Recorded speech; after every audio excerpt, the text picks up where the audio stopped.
Y voy a pedirle un favor, si usted puede estar de pie y buscar en su palabra, en su Biblia, Isaías capítulo 31. Isaías capítulo 31.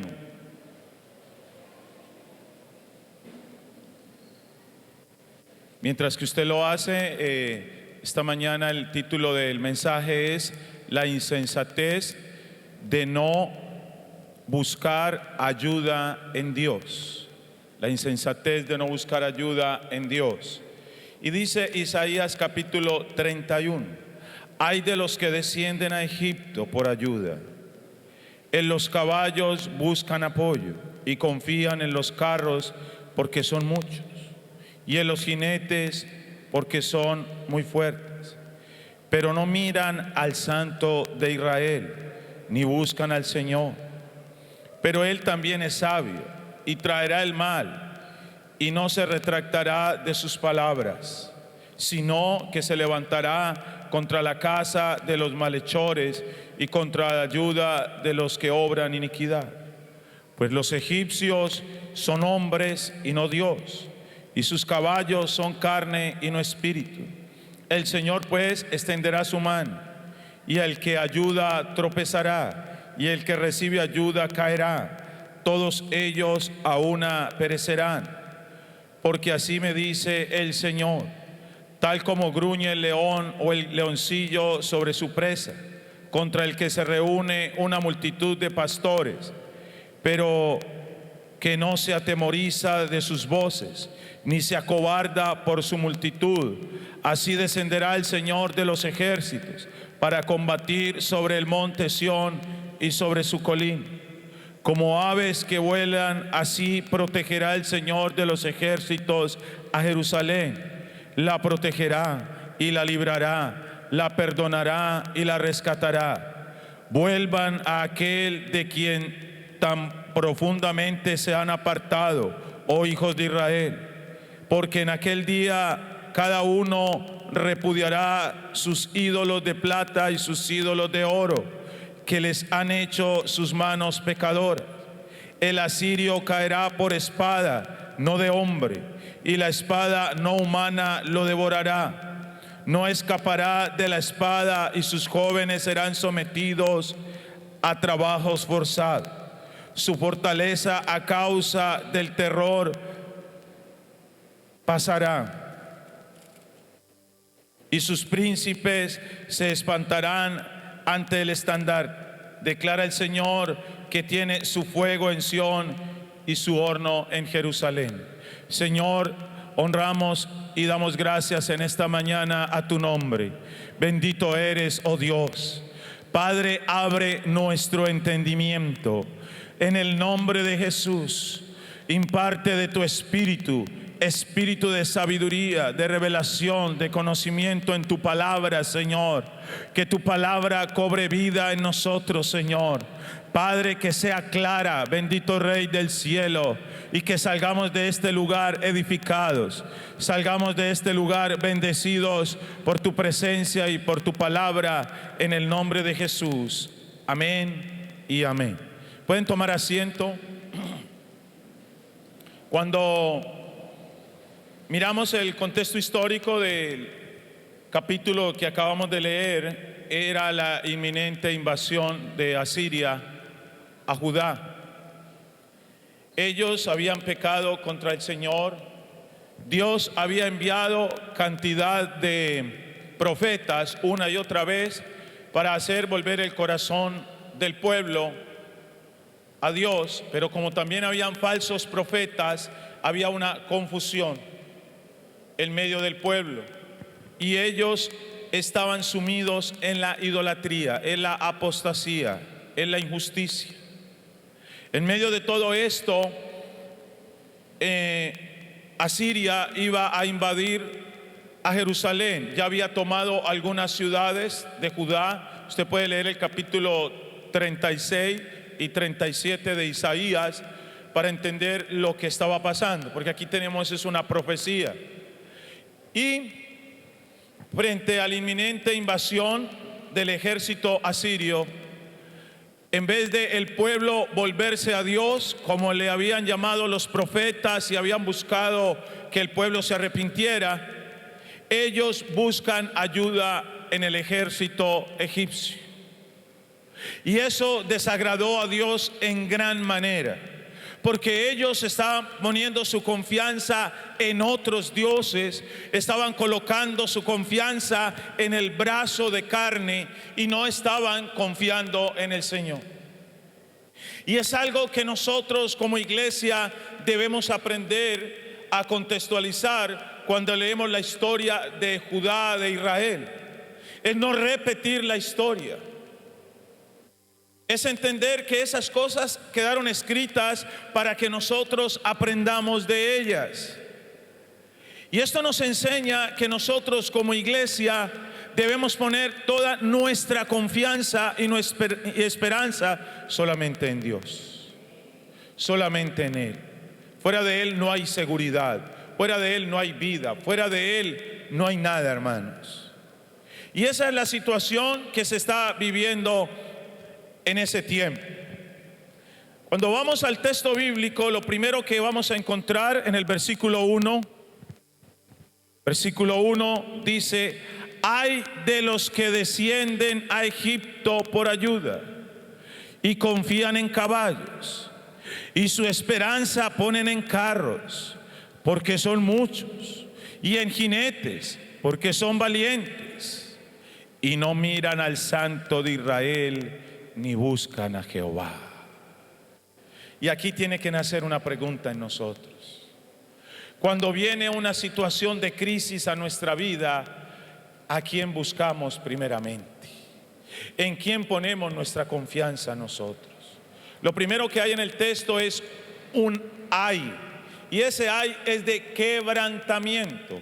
Ay de los que descienden a Egipto por ayuda y confían en caballos.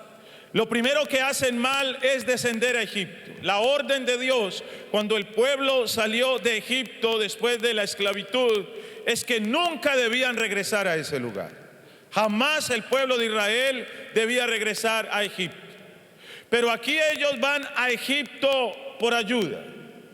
Y déjeme decirle que Egipto, si hablamos simbólicamente, para nosotros sería el lugar de donde Dios nos sacó de la esclavitud. ¿Y de dónde nos sacó Dios de la esclavitud? Del mundo. De ese mundo donde lo único que ofrece es placer, es vicios, es entretenimiento, es una cantidad de cosas pecaminosas que nos esclavizaban. Entonces ellos descendieron a Egipto por ayuda. La pregunta es, si Judá es el pueblo de Dios, ¿por qué no acuden a Dios? Si la iglesia somos el pueblo de Dios, en medio de las crisis, ¿dónde debemos ir? ¿A quién debemos buscar? ¿A quién debemos invocar? Entonces, no podemos ser cristianos de nombre. Debemos ser cristianos con una fe genuina, con una fe viva, mi hermano querido. Y para que usted y yo podamos crecer en la fe, necesitamos estudiar la Escritura, porque la fe viene por el oír la palabra de Dios. Necesitamos una relación genuina con el Señor. Ellos se habían ido a la idolatría y ellos hacían rituales a Dios, pero solo había religión, no había una relación genuina. Luego dice el texto, y esto desagradó enormemente al Señor: confían en caballos y su esperanza ponen en carros. Ellos estaban confiando en la fuerza militar de Egipto. Pensemos en el contexto. Los asirios venían conquistando diferentes reinos. Ya habían atacado a Samaria, de hecho, y habían atacado otras naciones vecinas y las habían conquistado. Su poder militar se había fortalecido y ellos venían contra Judá y tomaron ciudades fortificadas de Judá. Ahora ellos quieren entrar a Jerusalén. Y en medio de esa situación, el pueblo ve que hay una inminente invasión y en vez de volverse a Dios, en vez de buscar a Dios y arrepentirse de corazón, ellos van a buscar ayuda militar en Egipto. Están colocando su confianza en caballos, porque aquellos ejércitos que tenían caballos y que tenían carros de combate tenían una gran ventaja sobre aquellos que no lo tenían. Ellos estaban buscando, déjeme decirle, una falsa seguridad. Y cuando usted y yo colocamos nuestra confianza en las cosas de esta tierra, usted y yo estamos teniendo una falsa seguridad. Cuando usted y yo colocamos nuestra confianza porque tenemos bienes, porque tenemos dinero, porque tengo un empleo, porque tengo muchas cosas, eso es una falsa seguridad. Porque ha quedado demostrado y acabamos de pasar una pandemia donde muchos tenían seguridad en su trabajo, en su negocio, en sus bienes, en las cosas materiales, y muchos quedaron en ruina.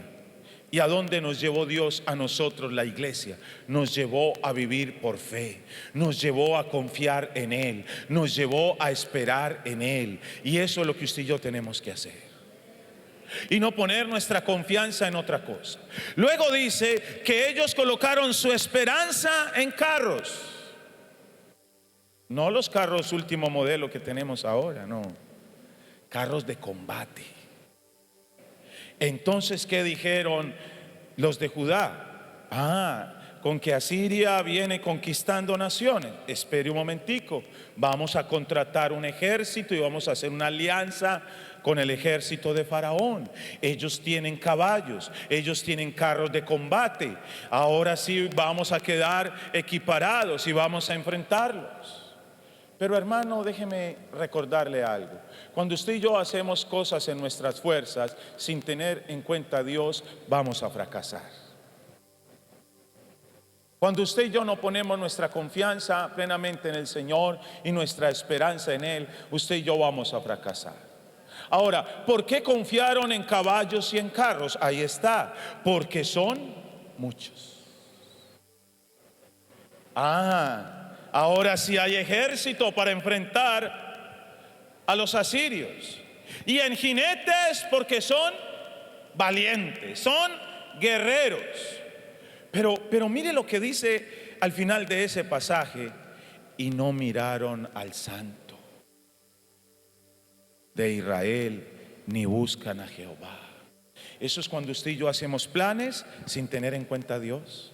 Cuando usted y yo planeamos y hacemos proyectos y no oramos al Señor y no esperamos la respuesta de Dios, sino que a la ligera emprendemos cosas en nuestras fuerzas y decimos: no, Dios me va a bendecir, Dios me va a respaldar, y no esperamos la respuesta de Dios. Pues esta gente, hermano, no miraron, dice, al Santo de Israel, no miraron a su Dios, no tuvieron en cuenta al Señor. Y déjeme decirle algo: hay muchos cristianos que toman decisiones y no tienen en cuenta al Señor. No esperan una respuesta a Dios. Una cosa es orar a Dios por algo y otra cosa es que Dios diga sí, hágalo. Son dos cosas muy diferentes. Usted y yo podemos ayunar, podemos vigilar, podemos orar, pero yo necesito una palabra de Dios. Y yo he aprendido en mi vida cristiana, hermanos, que siempre que voy a tomar una decisión en mi vida, y hay decisiones que son muy importantes, yo siempre le digo a Dios: háblame por tu palabra. Porque hay gente que dice: es que Dios me dio un sueño, es que Dios me dio tal cosa, es que Dios me dio una palabra profética. Pues si Dios me dio una palabra profética, Dios, háblame a través de tu palabra, porque son decisiones importantes. Ellos no miraron a Dios, ellos no tuvieron en cuenta a Dios. Y mire lo que dice el texto: ni buscan a Jehová. Y era el pueblo de Dios, y estaban totalmente perdidos. Hermanos, déjeme decirle que Dios es digno de confianza, ¿o no? Dios es digno de confianza, Dios es fiel y Dios espera que usted y yo confiemos en Él. Yo quiero leerle un texto, está en el Salmo 146, versículo 5. Mire lo que dice, Salmo 146, 5. Bienaventurado aquel cuyo ayudador es el Dios de Jacob, cuya esperanza está en Jehová, su Dios. Pregunto, ¿quién es tu ayudador? ¿Quién es tu ayudador, iglesia? ¿Quién es nuestra esperanza? Mire, seremos felices y más que felices si usted y yo colocamos nuestra confianza, nuestra esperanza en el Señor. Jehová está entre aquellos que nos ayuda. Dijo el salmista que el enemigo lo atacó en el día de su quebranto, mas Jehová fue mi apoyo. ¿Para cuántos Jehová es su ayuda? Entonces, dejemos la autosuficiencia. Dejemos de tratar de forzar cosas. Dejemos de tratar de hacer cosas en nuestras fuerzas. Cuando el pueblo de Israel, después del cautiverio, tenía que construir el templo, Dios mandó una palabra a aquellos que estaban ocupados en la obra y dijo: no es con espada ni con ejército, es con el poder de mi Santo Espíritu, ha dicho Jehová de los ejércitos. No es en nuestras fuerzas, no es en nuestra sabiduría, no es a nuestra manera, ¿sí? Hebreos capítulo 13, versículo 6. Si podemos proyectarlo, Hebreos 13, 6 dice: de manera que podemos decir confiadamente, el Señor es mi ayudador, no temeré lo que me pueda hacer el hombre. Ojo, podemos decir confiadamente, ¿el Señor es qué? ¿El Señor es qué? Es mi ayudador. Dios está para ayudarnos. Escúchame, fuera una cosa ilógica, irracional, loca, si lo podemos llamar así, que Dios nos rescató a nosotros. Primero, que Dios nos creó.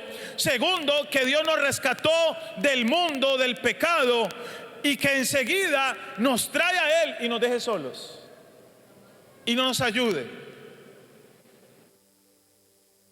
Yo quiero que pensemos algo esta mañana. ¿Por qué a veces no confiamos 100% en Dios? Porque nuestras emociones nos juegan una mala pasada, o porque no conocemos suficientemente al Señor. Sabemos en nuestra razón, sí, Dios es todopoderoso. ¿Para cuántos Dios es todopoderoso? Dios puede obrar en eso que usted necesita. Dios puede sanar su enfermedad. Dios puede restaurar su matrimonio. Dios puede traer la provisión. Dios puede obrar en el milagro que usted necesita.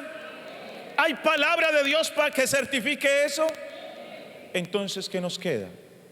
Creer, confiar y esperar en Él. Eso es lo que nos queda, mi hermano querido. Entonces, Dios se desagradó de lo que este pueblo hizo.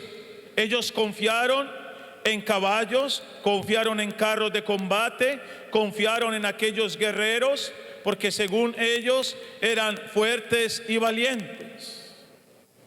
Déjeme lo que Dios había dicho que iba a pasar. Vaya al capítulo 30, porque la historia empieza desde ahí. Capítulo 30 y empieza con un ay. Versículo 1.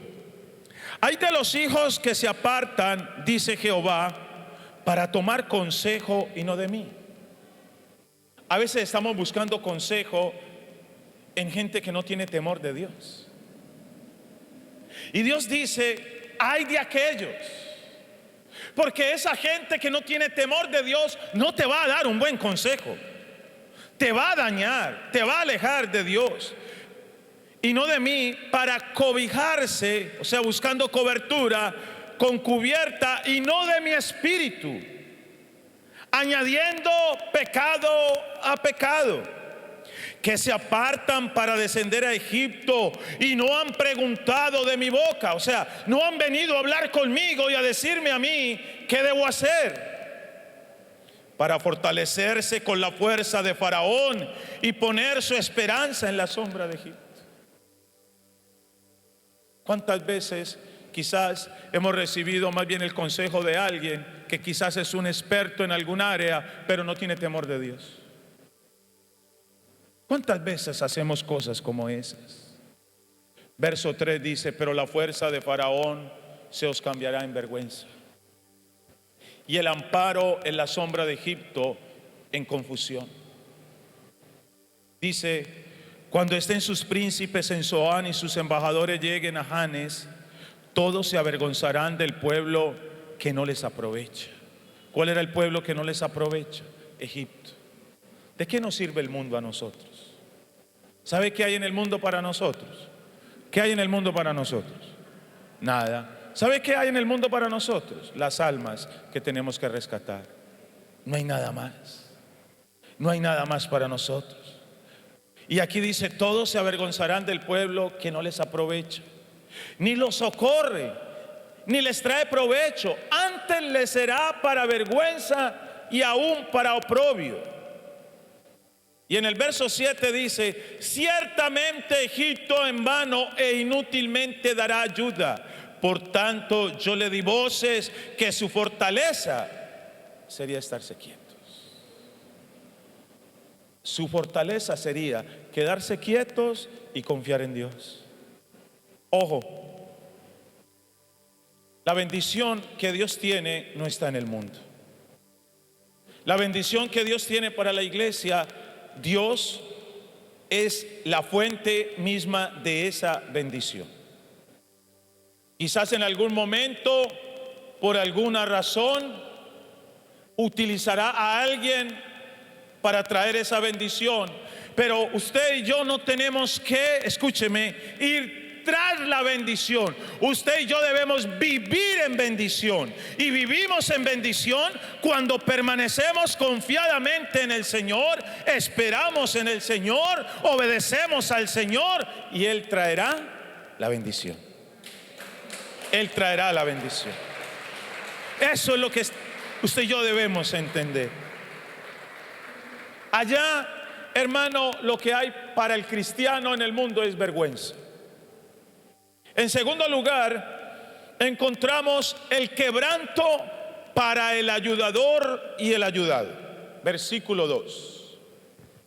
Pero Él también es sabio. Esto es una ironía. ¿Para cuántos Dios es sabio? Pero aquí lo marca: pero Él también es sabio. ¿Sabe por qué? Porque cuando ellos fueron a Egipto, ellos consultaron a los sacerdotes egipcios. ¿Y sabe qué eran los sacerdotes egipcios? Hechiceros. Eran brujos. Note cómo el pueblo de Dios se contamina. Note cómo el pueblo de Dios frente a una crisis se deja engañar. Y aquí dice: pero Dios también es sabio. No, Dios es sabio, más sabio que cualquier ser humano de esta tierra, que cualquier brujo y hechicero que pueda haber en este mundo. Y déjeme decirle, porque hoy todavía hay personas que dicen ser cristianos y van donde el brujo. Y eso es una ofensa para Dios. Eso es abominable para el Señor. Y aquí dice: pero Él también es sabio y traerá el mal, y no retirará sus palabras. Se levantará pues contra la casa de los malignos y contra el auxilio de los que hacen iniquidad. Dios lo determinó. Por cuanto no confiaron en Él, por cuanto dejaron a Dios, no lo consultaban, no lo miraban, no lo tenían en cuenta, ¿qué venía para ellos? El mal. El mal. Eso era lo que venía, no porque Dios lo quería. Y dice en el verso 3: y los egipcios hombres son, y sus caballos carne y no espíritu. Ojo, si usted y yo ponemos nuestra confianza en algo diferente de Dios, somos idólatras. Y Dios dice, el ejército egipcio, es que ellos no son dioses. Y sus caballos no son espíritu. O sea, se pueden derrotar, se pueden vencer, pueden caer. De hecho, Dios lo profetizó. De manera que al extender Jehová su mano, caerá el ayudador y caerá el ayudado, y todos ellos desfallecerán a una. Mi hermano querido, iglesia, nosotros no estamos huérfanos. Nosotros fuimos comprados por el Señor a precio de sangre. Nosotros somos hijos de Dios y tenemos un Padre que vela, que cuida de cada uno de nosotros. Nosotros nos debemos a un Señor y a un Rey. Cualquiera que sea su necesidad, cualquiera que sea su crisis, su problema, hay un Dios en los cielos listo para ayudarnos. Pero ese Dios demanda obediencia, demanda consagración, demanda que lo busquemos, demanda que confiemos en Él. ¿Sabe a qué distancia está Dios? A una oración. Clama a mí y yo te responderé. Dios está por nosotros. La iglesia no está sola. Por eso lo que vamos a ver en el Congreso creo que nos va a cambiar la mentalidad en muchas cosas. La iglesia, la misión de la iglesia y la autoridad.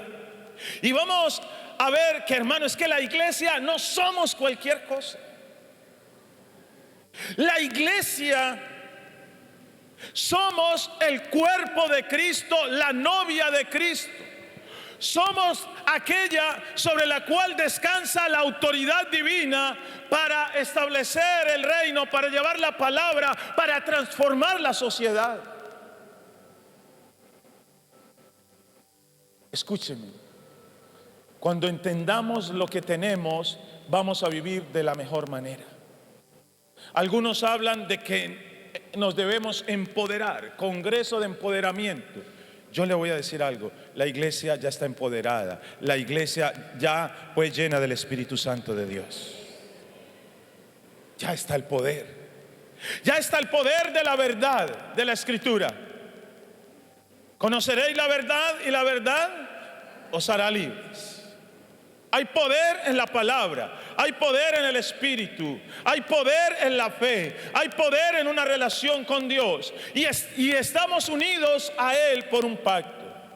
Entonces, hermano, no toquemos otras puertas, no busquemos otras salidas, no pongamos la esperanza en nadie más. Fuera de Dios no hay nada para nosotros seguro. Este pueblo cometió un gran error y para mí ellos despiertan el celo de Dios. Dios está airado, no solo porque ellos están pecando, sino porque no lo miran, no lo tienen en cuenta, no lo buscan, no le preguntan, no hablan con Él. Entonces Dios les dice, aquello en que ustedes ponen su confianza, eso no es Dios. Esos caballos no son espíritu. Y yo mismo voy a extender mi mano y ese día va a caer el ayudador. ¿Quién era el ayudador? Egipto. Y el ayudado, Judá. Todos ellos desfallecerán. ¿Por qué? Porque no miraron al Santo, porque no buscaban a Dios, porque colocaron su confianza en otra cosa. En tercer lugar, en medio del juicio hay una palabra de esperanza. Porque es que Dios, aunque nos corrige y nos castiga, en medio de eso también nos consuela y también tiene algo que decirnos para levantarnos y ayudarnos.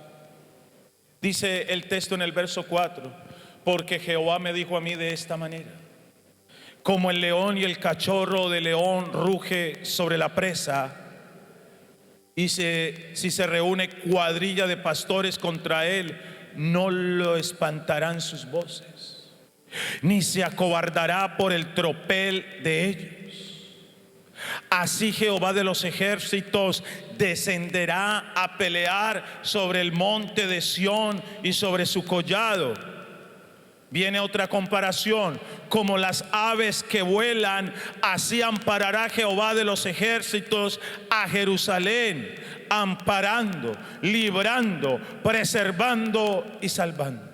Aunque ustedes no me miran a mí, yo quiero decirles que Dios, y ahorita vamos a ver por qué lo hizo, Dios iba a salvar a Jerusalén. Y Dios dice: yo soy el que puedo protegerlos, no el ejército egipcio. Yo soy el que puede proveerles, sustentarles y darles lo que ustedes necesitan. No es el mundo, no es tu sabiduría, no hay otra fuente de provisión para nosotros. Entonces la comparación está de la siguiente manera: así como el león y el cachorro de león rugen y toman la presa, y vienen los pastores y lo rodeaban y querían espantarlo, el león no tiene miedo. A él no le da miedo. Él no teme a nada, absolutamente. Dice el texto que Dios entonces descendería para pelear en el monte de Sión y sobre su collado. O sea, Dios iba a descender a pelear a favor de su pueblo. Porque aunque usted y yo somos infieles, Dios es fiel. Y Dios es fiel a su pacto. Ahorita vamos a entender por qué lo hizo. Y en el verso 5: como las aves que vuelan, así amparará Jehová de los ejércitos a Jerusalén. Las aves protegen a sus polluelos en sus nidos. Y usted y yo podemos tomar la figura de la gallina, como ella, cuando sus polluelos están en peligro, los recoge debajo de sus alas.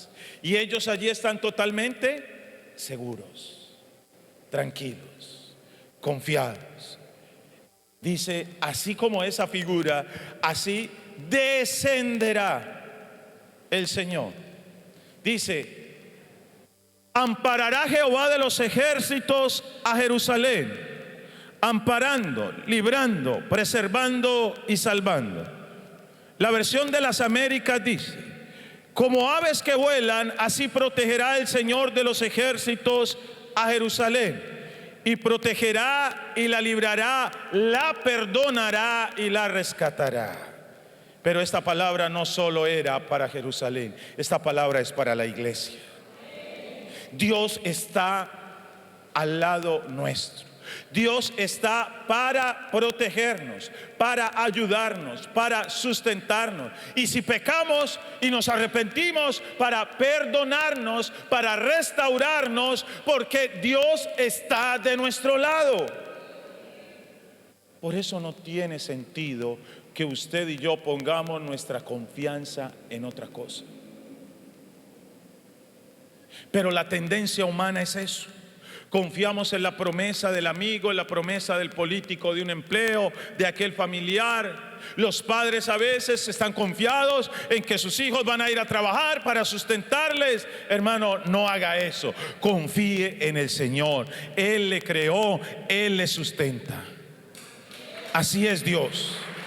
Él tiene esa tarea, Él tiene esa labor.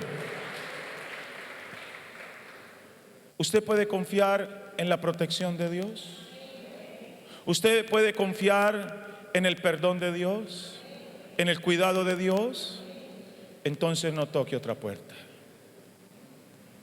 Entonces no confíe en nada más. En cuarto lugar, Dios llama al pueblo al arrepentimiento. Versículo 6. Volved a aquel contra quien se rebelaron profundamente los hijos de Israel. La palabra volver es arrepentimiento. Como no miraban a Dios ni lo buscaban, Dios les dice: vuélvase, vuélvase a mí. No miren el ejército de Faraón, no miren a Egipto, no miren otra cosa, mírenme a mí. Dice, vuelvan. Y el término volver es un imperativo, es una orden que Dios le estaba dando al pueblo. A aquel contra quien se rebelaron profundamente los hijos de Israel. Y Dios hace un llamado al arrepentimiento. ¿Y cuál es la razón? La razón de ese llamado está en el versículo 7. Porque en aquel día arrojará el hombre sus ídolos de plata y sus ídolos de oro que para vosotros han hecho vuestras manos pecadoras. ¿Qué es un ídolo? Un ídolo es algo que el hombre ha creado para adorarlo. Un ídolo es algo que el hombre ha creado para poner su confianza en él. Por eso, y se lo digo de esta manera, si Dios no es todo en nuestra vida, hay idolatría. Hay algo allí en nuestra vida que está compitiendo con Dios, llámese trabajo, llámese posición social, llámese familia, llámese con el nombre que usted quiera poner. Si Dios no es todo en mi vida, si Cristo no es todo en mi vida, entonces soy idólatra. Hay gente que ama más el pecado que a Cristo. Y viven una vida religiosa y dicen, Cristo, yo te amo. Pero Cristo dice, si me amas, obedece mis mandamientos.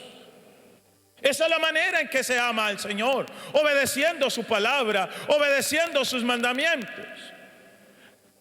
Pero algunos están en el mundo pecando, contaminándose, poniendo su confianza en cosas allí, y luego dicen, no, pero yo soy cristiano, y van a la iglesia y leen la Biblia, y algunos hasta predican. Pero si no hemos rendido el corazón 100% a Dios, algo está mal. Y Dios iba a traer tal vergüenza, por eso ellos tenían que volverse a Dios.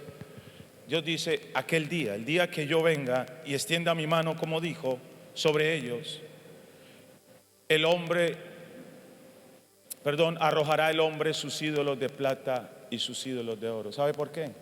Porque ese día se dará cuenta, el día de la tragedia, que eso no sirve, que eso no salva, que eso no sirve para nada. Pero ¿para qué esperar el quebrantamiento? Y dice que esos ídolos los hicieron sus propias manos pecadoras. Por eso un ídolo es una construcción humana de un Dios. Lo que más ama y lo que más idolatra el mundo hoy es el dinero, es el poder, es la fama. Y finalmente son presa de eso. Pero usted y yo podemos preguntarnos hoy, ¿hay idolatría en la iglesia cristiana? Solo vaya a un concierto o vea lo que sucede allí, y muchos están locos por el autógrafo del músico, por tocar al músico, o vas a una campaña de evangelización o a una predicación de un siervo del Señor y ahí están desesperados porque lo tienen que tocar, porque es que él tiene la unción. Hermano, usted está ungido desde el día que le entregó su vida a Cristo, fue sellado con el Espíritu Santo. Y hay idolatría. Ya no son los ídolos hechos de madera o de yeso, se convirtieron en ídolos los hombres. Y a veces no hay idolatría, a veces hay egolatría, porque muchos de ellos se convierten en el centro de sus vidas. Ellos hablan de mi predicación, de mi doctrina, de mi enseñanza, de mi ministerio, de mi iglesia. No, mi hermano, nosotros no tenemos nada, nada es nuestro, todo es de Él y para Él. Pero a veces la iglesia, por no conocer doctrina, se deja enredar. Versículo 8, Dios dijo, entonces caerá Asiria, que eran los que venían contra Jerusalén, por espada, mire lo que dice, por espada no de varón, y la consumirá espada no de hombre. Oiga, entonces, ¿cómo va a caer? ¿Qué va a pasar? Dios iba a meter su mano. Y ahorita vamos a mirar cómo se cumplió esa profecía. Y huirá de la presencia de la espada, y sus jóvenes serán tributarios. Y de miedo pasará su fortaleza, y sus príncipes con pavor dejarán sus banderas, dice Jehová, cuyo fuego está en Sión y su horno en Jerusalén. Cuando miramos este pasaje, yo lo invito a usted a que lea Isaías capítulo 36 y 37. Y ahí está el desarrollo de la historia. Yo voy a tratar de resumirle.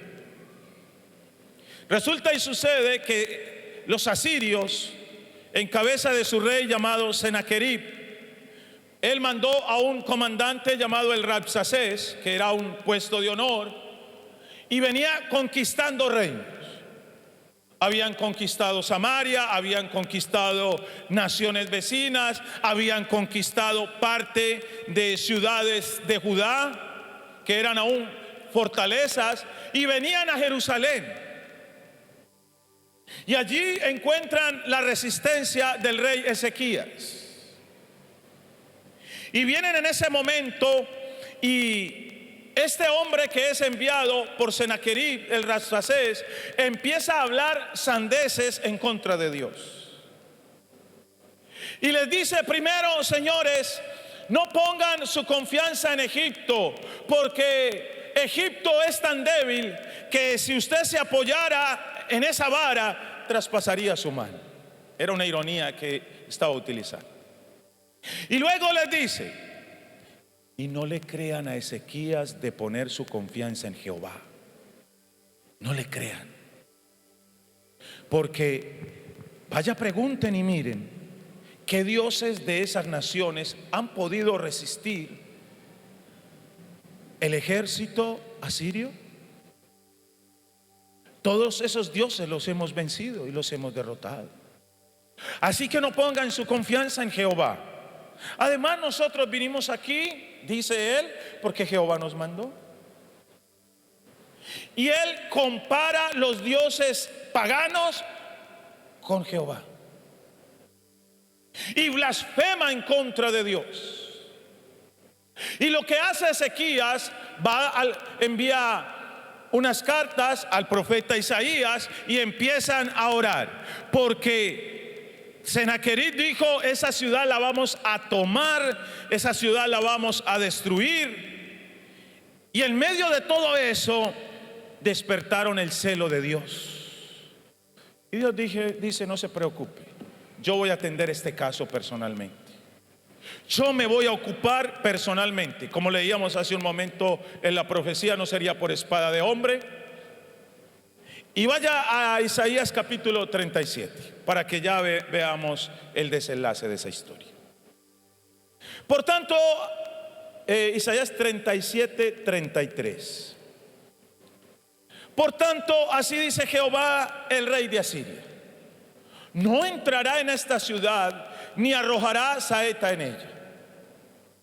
No vendrá delante de ella con escudo, ni levantará contra ella baluarte. Por el camino que vino volverá, y no entrará en esta ciudad. ¿Quién lo dice? ¿Quién lo dice? Jehová. Él decía, él intimidaba al ejército de Ezequías. Él estaba lleno de arrogancia y él pensaba: las cosas son, como yo digo, porque he conquistado reinos, porque he derrotado a los dioses paganos de esas naciones. ¿Y quién es Jehová? Y Dios dijo: aquí ni siquiera va a poder entrar, no va a poder ni lanzar una sola flecha. Versículo 35. Porque yo ampararé esta ciudad. ¿Y qué dijo Dios? Que él ampararía, que él guardaría, que él preservaría, que él ayudaría a Jerusalén. Y Dios dijo: yo ampararé a esta ciudad para salvarla. ¿Y por qué lo haría? Por amor de mí mismo y por amor de David mi siervo. Y sabe que aquí hay algo bien bonito para nosotros. ¿Cuántos aquí somos padres? Levante la mano. Hay una promesa, déjeme decirle, Dios hará cosas a favor de nuestros hijos por nuestra fidelidad y por amor a nosotros. Dios guarda a nuestros hijos porque oramos por ellos, porque clamamos por ellos, porque usted y yo nos mantenemos fieles al Señor. Y aunque a veces ellos no se comporten de la mejor manera, Dios tendrá misericordia, porque ese es Dios. Y Dios hizo cosas en la historia por amor a Abraham. Y aquí dice, esta ciudad no va a ser destruida, primero por amor a mí mismo, por mí mismo y porque yo amo esta ciudad. ¿Cuántos creen que Dios ama a la iglesia? ¿Usted cree que Dios le ama? Claro, Dios nos ama. Y Jesús nos ama tanto que está que viene por nosotros. Está que no se aguanta. Está que viene por la novia. Pero también dijo, y por amor a David mi siervo. Porque Dios había hecho un pacto. Y cuando Salomón desobedeció a Dios y se dividió el reino, Dios dejó la tribu de Judá, quedó con Benjamín, y esa tribu iba a permanecer. Dios dijo, no faltará quien se siente en el trono de David. O sea que Judá iba a permanecer siempre. El reinado iba a permanecer siempre. Por eso cuando dice por amor a David mi siervo, es porque Dios estaba unido a un pacto con David. Así como Dios está unido a un pacto con la iglesia, con usted y conmigo. Dios no nos va a dejar, hermanos. Así vengan los tiempos más difíciles, así a veces pasemos situaciones, nunca nos va a dejar, nunca nos va a abandonar, y hace cosas a favor de nosotros por amor a Él mismo. Y mire lo que sucede en el verso 36. Y salió el ángel de Jehová y mató a 185,000 en el campamento de los asirios. Y cuando se levantaron por la mañana, he aquí que todo era cuerpo de muertos. Entonces Senaquerib, rey de Asiria, se fue e hizo su morada en Nínive. Y aconteció que mientras adoraba en el templo de Nisroch su dios, sus hijos Adramelech, Sarecer, le mataron a espada y huyeron a la tierra de Ararat, y reinó en su lugar Esar-Hadón su hijo. Se cumplió la profecía. No sería con espada de hombre. Dios lo hizo con su propia mano. Y déjeme decirle, dejemos la autosuficiencia. Dejemos de estar tratando de provocar cosas en nuestras fuerzas. Tomemos las promesas de Dios, creamos en las promesas de Dios, busquemos al Señor y Él hará las cosas cuando sea tiempo, porque Él lo va a hacer. Y así usted y yo vamos a vivir una vida menos estresada, una vida más descansada. ¿Sabe por qué? Porque estamos confiando en el Señor y en su palabra, en el Señor y en sus promesas. Dios cumplió lo que dijo. Escúcheme, no es que Jerusalén y el pueblo no había pecado. Dios lo determinó, Dios los iba a guardar, Dios los iba a proteger. Claro, años más tarde vino la tragedia. Pero hermano, déjeme decirle, nosotros la iglesia no somos cualquier cosa. Somos la iglesia de Cristo. Somos la novia del Rey. Y Él está al cuidado de nosotros. Por eso no pongamos nuestra confianza en otra cosa. Si usted tiene una necesidad, cualquiera que sea, mire a Jehová. Mire al Señor, busque al Señor, y Dios va a traer la respuesta, porque Él no miente, porque Él no engaña. Yo le pregunto en esta mañana, si usted tiene una necesidad, si usted tiene un problema, si usted tiene una crisis, ¿hay alguna promesa de parte de Dios para solucionar ese problema? ¿La hay?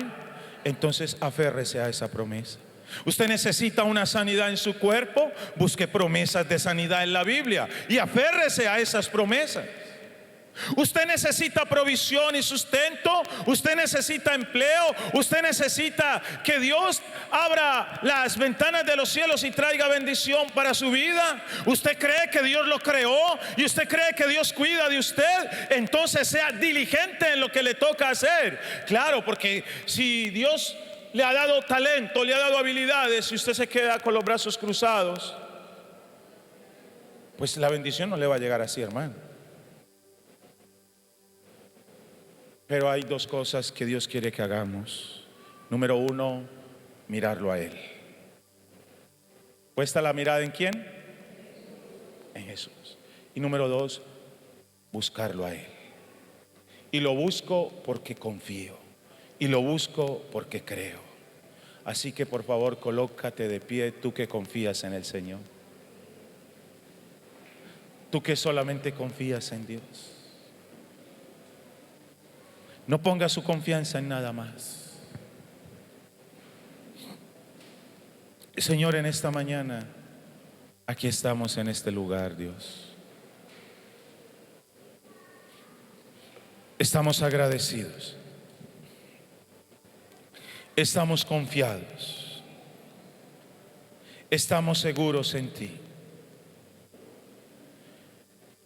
Yo quiero que usted piense en lo siguiente. Algo está pasando en su vida en lo cual usted necesita confiar en Dios.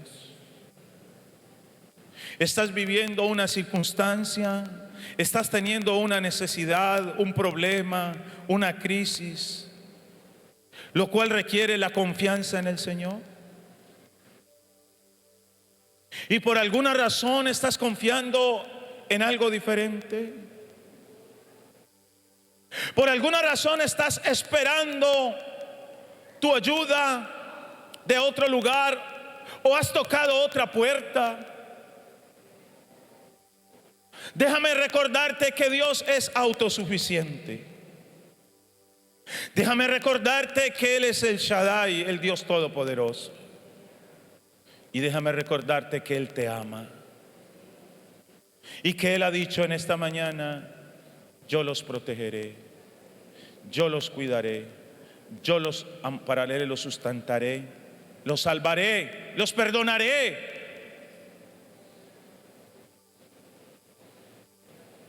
Él está para nosotros, porque nos ama, porque Él quiere el bien de nosotros, porque Él ve nuestra incapacidad. Escúchame, y Él desciende para ayudarnos. Nuestro Dios no solo es un Dios que está sentado en su trono, allí viendo lo que pasa. Es un Dios vivo, es un Dios activo, es un Dios que camina en medio de nosotros. Es un Dios que nos ha dicho una y otra vez: no temas porque yo estoy contigo, no desmayes porque yo soy tu Dios, quien te esfuerzo y te ayudo. Por eso en esta mañana, antes de irnos de este lugar, habla con Dios. Dile lo que está pasando en tu vida. Cuéntale a Dios tu necesidad. Vamos, abre tu boca. Cuéntale a Dios tus planes. Cuéntale a Dios tus sueños. Cuéntale a Él tus frustraciones. Y si necesitas un milagro en esta mañana, mira al Santo y busca al Santo y dile a Dios: yo te necesito. Vamos, iglesia, es nuestro momento con el Señor. No hagamos lo que hizo Israel.